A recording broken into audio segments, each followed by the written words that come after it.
అందరికీ నమస్కారం అండి. ఈరోజు టాపిక్గా సదరం స్లాట్స్ అనేవి గురించి పూర్తి వివరాలు ఈ వీడియోలో మీ ముందుకు తీసుకొచ్చే ప్రయత్నం చేస్తున్నాను. విషయం ఏంటంటే సదరం స్లాట్స్ అనేవి ఏప్రిల్ 1 నుంచి తిరిగి పునఃప్రారంభం చేస్తున్నట్లుగా ఆంధ్రప్రదేశ్ హెల్త్ డిపార్ట్మెంట్ వాళ్ళు తెలియజేయడం జరిగిందండి. సదరం స్లాట్స్ ఏప్రిల్ నుంచి తిరిగి రాష్ట్రంలో దివ్యాంగుల పెన్షన్ల వెరిఫికేషన్ కారణంగా జనవరిలో విడుదల చేయవలసిన సదరం స్లాట్స్ అనేవి నిలిపివేయబడ్డాయి. దివ్యాంగ సంఘాల విజ్ఞప్తుల మేరకు వెరిఫికేషన్తో పాటు స్లాట్ను తిరిగి ప్రారంభించి అర్హులైన వారికి సర్టిఫికెట్లు అందజేయనున్నారు. ఈ స్లాట్స్ ఎంపిక చేసిన ఏరియా, జిల్లా టీచింగ్ ఆసుపత్రుల్లో ప్రతి మంగళవారము అందుబాటులో ఉంటాయి. ఏప్రిల్ 1, 2025 నుండి ఈ సేవలు అనేవి అమల్లోకి వస్తాయని director of secondary health doctor A Shri IAS గారు అనడం జరిగింది. సదరం సర్టిఫికెట్ గురించి చాలామందికి చాలా డౌట్స్ ఉన్నాయండి. వాటికి సంబంధించి సదరం సర్టిఫికెట్ అంటే ఏమిటి అనేది ముందు మనం తెలుసుకోవాలి. ఎవరైనా వ్యక్తికి శారీరక మానసిక లోపాలు కానీ, కంటి లేదా సమస్యలు లేదా మరి ఏ ఇతర లోపంతో బాధపడుతున్న వారి లోపాన్ని నిర్ధారిస్తూ ఇచ్చే ధృవీకరణ పత్రాన్నే సదరం సర్టిఫికెట్ అంటామండి. సదరం సర్టిఫికెట్ అనేది ఎక్కడ జారీ చేస్తారు? వీటిని ప్రభుత్వం నిర్దేశించినటువంటి హాస్పిటల్లో మాత్రమే జారీ చేస్తారు. సదరం సర్టిఫికెట్ పొందడం ఎలా?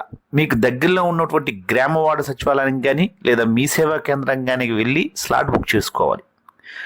అసలు స్లాట్ బుక్ చేసుకోవడం అంటే ఏమిటి? ప్రభుత్వం వారు రాబోయే నెలలో ఏ తేదీల్లో సదరం సర్టిఫికెట్ జారీ చేస్తారో ముందుగానే తెలియజేస్తూ ఒక ప్రకటన విడుదల చేస్తారు. ఇప్పుడు ఆల్రెడీగా ఏప్రిల్ 1 నుంచి మనం ప్రకటన విడుదలైందని చెప్తున్నాం కదండి, అలాంటిది. అప్పుడు మీ వివరాలతో పాటు ఆన్లైన్లో మీకు చూపించిన ఆసుపత్రుల్లో మీకు నచ్చిన ఆసుపత్రిని ఎంపిక చేసుకునే ఎడల మీకు ఒక తేదీని, సమయాన్ని కేటాయించడం జరుగుతుందండి. దాన్నే మనం స్లాట్ బుకింగ్ అంటారు.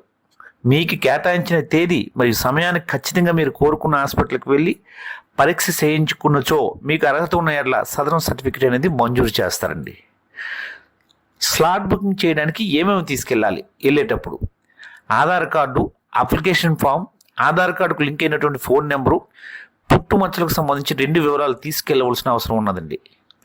ఏదైనా ప్రభుత్వ పథకం అర్హత సాధించాలన్నా సదరంలో ఎంత వికలాంగత శాతం అనేది ఉండాలి. ప్రభుత్వ పరంగా దివ్యాంగులకు వర్తించే పథకాలు, ఉదాహరణకు వికలాంగ పెన్షన్, బస్సు మరియు ట్రైన్ పాస్లు మరియు ఇతర రాష్ట్ర కేంద్ర ప్రభుత్వాలు అమలు చేస్తున్నటువంటి రిజర్వేషన్లు పొందడానికి కనీసం 40% అంటే 40% కంటే ఎక్కువ వికలాంగ సర్టిఫికెట్లు ఉండాలండి. వీడియో చూస్తున్నారు కదా, సబ్స్క్రైబ్ చేసుకోవడం మర్చిపోయారు. సబ్స్క్రైబ్ చేసుకోండి. ఎందుకంటే టెక్స్ట్ రూపంలో వీడియోలు రావడం చాలా అరుదు. మీకు అర్థమైన భాషలో సరళంగా టెక్స్ట్ రూపంలో మీకు ఇచ్చే ప్రయత్నం చేస్తున్నాను. దయచేసి మన యూట్యూబ్ ఛానల్ని సబ్స్క్రైబ్ చేసుకొని లైక్ అండ్ షేర్ చేయవలసిందిగా కోరుతున్నాను. ఇటువంటి వీడియోస్ని మీ ఫ్రెండ్స్ అందరికీ షేర్ చేయవలసిందిగా కోరుతున్నాను. తాత్కాలిక సదరం సర్టిఫికేట్ లేదా రీఅసెస్మెంట్ సర్టిఫికేట్ అంటే ఏమిటి? కొంతమందికి తమకి ఏదైతే లోపం ఉందని వారు భావిస్తున్నారో ఆ లోపం కొంతకాలానికి పూర్తి స్థాయిలో నయమవుతుందన్న ఉద్దేశంతో డాక్టర్లు వారికి తాత్కాలిక సర్టిఫికేట్ లేదా రీఅసెస్మెంట్ సర్టిఫికేట్ పేరుతో కొంతకాలానికి ఇస్తారండి. అది అయితే ఈ తాత్కాలిక సర్టిఫికేట్తో పెన్షన్ మంజూరు చేయవచ్చు అనేది డౌట్ చాలామందికి. మేము వెళ్ళామండి, హాస్పిటల్కి వెళ్ళి మేము టెస్ట్కి వెళ్ళామండి, వాళ్ళు ఒక సర్టిఫికేట్ ఇచ్చారండి, మాకు పెన్షన్ పెట్టరని చెప్పేసి సచివాలయానికి వచ్చి అడుగుతూ ఉంటారండి. సో తాత్కాలిక సర్టిఫికేట్తో మనం పెన్షన్ అనేది పెట్టలేమండి, దరఖాస్తు చేయలేము. అప్పుడు మళ్ళీ ఏం చేయాలంటే వాళ్ళు మళ్ళీ శాశ్వత సర్టిఫికేట్ తీసుకొచ్చే ప్రయత్నం చేసుకోవాలి. అప్పుడు మాత్రమే మనం పెన్షన్ పెట్టడానికి అవుతుందన్నమాట. అంటే దీని అర్థం ఏంటి? తాత్కాలిక సదరం సర్టిఫికేట్లు అనేవి పనికిరావు.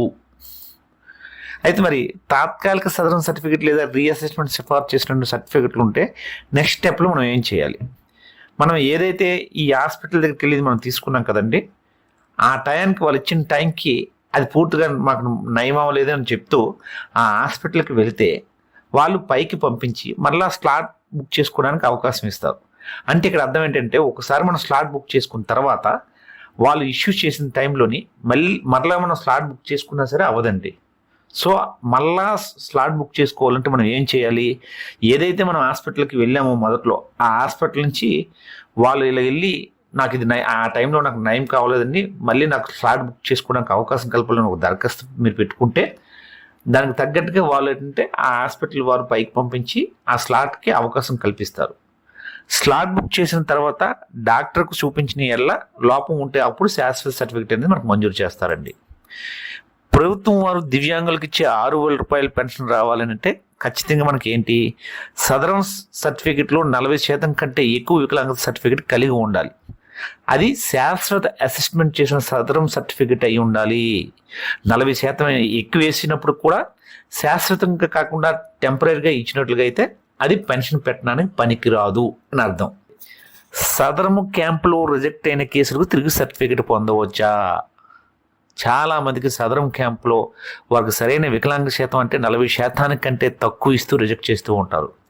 అటువంటి వారు అర్హత ఉందని భావిస్తే ప్రతి సోమవారం నాడు కలెక్టర్ కార్యాలయంలో జరుగుతున్నటువంటి ఈ కంప్లైంట్ కార్యక్రమాల్లో దరఖాస్తు చేసిన ఎల్లా వారికి జిల్లాలో ఉన్న ఏదో ఒక హాస్పిటల్ రిఫర్ చేయడం జరుగుతుందండి. అక్కడికి వెళ్ళి డాక్టర్ గారికి చూపించిన ఎల్లా ఆ డాక్టర్ గారు వీరికి రీఅసెస్మెంట్కి అర్హత ఉందని భావిస్తే వారు తీసుకున్న ఓపీ ఫారం మీద ఎలిజిబుల్ ఫర్ రీఅసెస్మెంట్ రాస్తూ వైద్య విధాన పరిస్థితికి ఒక లేఖ రాస్తారండి.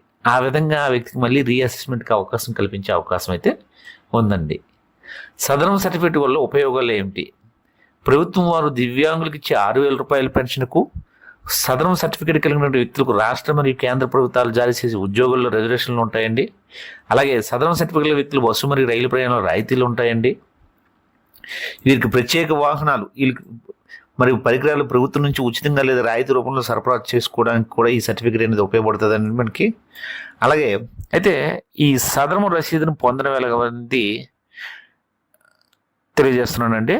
ఇప్పుడు మనం మీ సేవలో కానీ గ్రామ సచివాలయానికి వెళ్తున్నప్పుడు ఆ సదరం దరఖాస్తు చేసుకోవడానికి వాళ్ళకు సదరం ఐడితో కూడినటువంటి ఒక రసీదు ఇస్తారండి. ఈ రసీదుని చాలా భద్రపరచుకోవాల్సిన అవసరం అయితే ఉంది. ఒకవేళ మనకి ఏమైనా సరే ఈ రసీదు పోయిన వల్ల ఆ సదరం ఐడి తోటి మళ్ళీ మనం తిరిగి పొందొచ్చు. సో అందుకోసమే ఈ సదరం ఐడియా ఖచ్చితంగా భద్రపరచుకోవాల్సిన అవసరం అయితే ఉందండి. అలాగే సదరం సర్టిఫికేట్ సొంత జిల్లాలో అప్లై చేయవచ్చా అనేది లేదా వేరే జిల్లాలో పొందే అవకాశం ఉందని చాలా మంది అడుగుతున్నారండి. అయితే అవసరాల నిమిత్తం సొంత జిల్లాలు విడిచి వేరే జిల్లాలో ఉంటున్న వారి కోసం రాష్ట్రంలో వేరే జిల్లాలలోనూ సదరం సర్టిఫికేట్ పొందే అవకాశం ఉంది. అంటే దాని అర్థం ఏంటంటే ఏ జిల్లాలైనా సరే మీరు అప్లై చేసుకోవచ్చు. రాష్ట్రం మొత్తం మీద ఉంటే ఏ జిల్లాలోనే సదరం సర్టిఫికేట్ మీరు అప్లై చేసుకోవచ్చు. ఏ హాస్పిటల్లోనైనా సరేను అక్కడ ఇచ్చినటువంటి హాస్పిటల్లో ఏ జిల్లా హాస్పిటల్లోనైనా సరే మీరు పెట్టుకోవడానికి అవకాశం ఉంది కదా. సబ్స్క్రైబ్ చేసుకోవడం మర్చిపోయారు, సబ్స్క్రైబ్ చేసుకోండి. ఎందుకంటే టెక్స్ట్ రూపంలో వీడియోలు రావడం చాలా అరుదు. మీకు అర్థమైన భాషలో సరళంగా టెక్స్ట్ రూపంలో మీకు ఇచ్చే ప్రయత్నం చేస్తున్నాను. దయచేసి మన యూట్యూబ్ ఛానల్ని సబ్స్క్రైబ్ చేసుకొని లైక్ అండ్ షేర్ చేయవలసిందిగా కోరుతున్నాను. ఇటువంటి వీడియోస్ని మీ ఫ్రెండ్స్ అందరికీ షేర్ చేయవలసిందిగా కోరుతున్నాను.